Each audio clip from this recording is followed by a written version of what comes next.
मुख्यमंत्री अशोक गहलोत ने एक बार फिर साबित कर दिया कि राजस्थान की राजनीति के अजात शत्रु वही हैं। अशोक गहलोत ने विधायक दल की बैठक में कहा कि जो कुछ हुआ उसे बुरा सपना समझकर भूल जाओ। राजनीति में भूलना इतना आसान नहीं होता।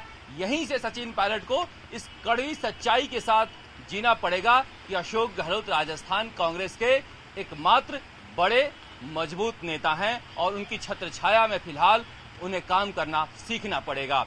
क्योंकि जिस तरह के हालात पैदा हुए हैं, अशोक गहलोत ने बहुमत होते हुए भी सचिन पायलट के गुट के शामिल होने के बावजूद राजस्थान विधानसभा में विश्वास मत हासिल कर ये दिखाया है कि हमारे पास मेजॉरिटी थी, मेजॉरिटी है।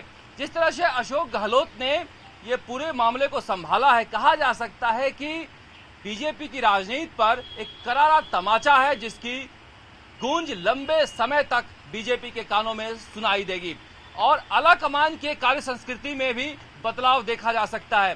कहा जा सकता है कि प्रियंका गांधी ने जो पंच मारा है वो बीजेपी लंबे समय तक कराहती रहेगी, क्योंकि जिस तरह से आला कमान ने इस पूरे मामले को संभाला है। देखिए, विधायक दल की बैठक में इतनी कड़वाहट के बावजूद ना तो अशोक गहलोत ने किसी साजिश का सिरा सचिन पायलट से जोड़ा और ना ही सचिन पायलट ने उनके साथ क्या क्या हुआ था और क्या क्या नाइंसाफी हुई थी उसके बारे में कुछ बोला।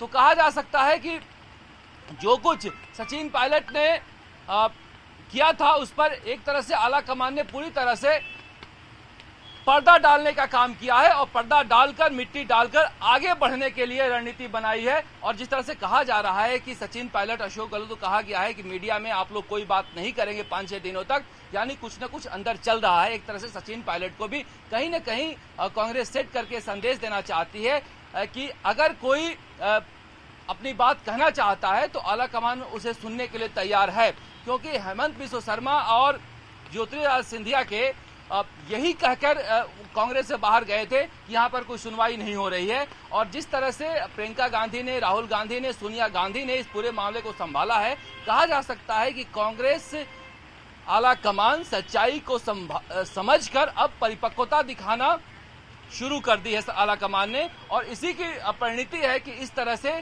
सचिन पायलट और अशोक गहलोत एक साथ बैठे हैं। लेकिन अब सचिन पायलट का आगे क्या होगा?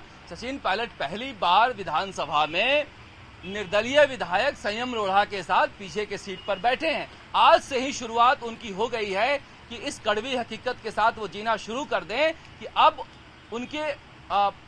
उनके पास ना वो ओहदा बचा ना पावर बचा। बहुत सारे अवे इस तरह के वाकये सामने आएंगे जब अधिकारी उनका फोन नहीं उठाएंगे, जब कांग्रेस के कार्यकर्ता बुलाने पर उनके पास नहीं आएंगे। लेकिन कहा जा सकता है कि अशोक गहलोत और सचिन पायलट दोनों को इस बात के साथ जीना होगा कि मन के जीते जीत है, मन के हारे हार है। कैमरामैन शर्मा के साथ शरद कुमार, राजस्थान तक के लिए।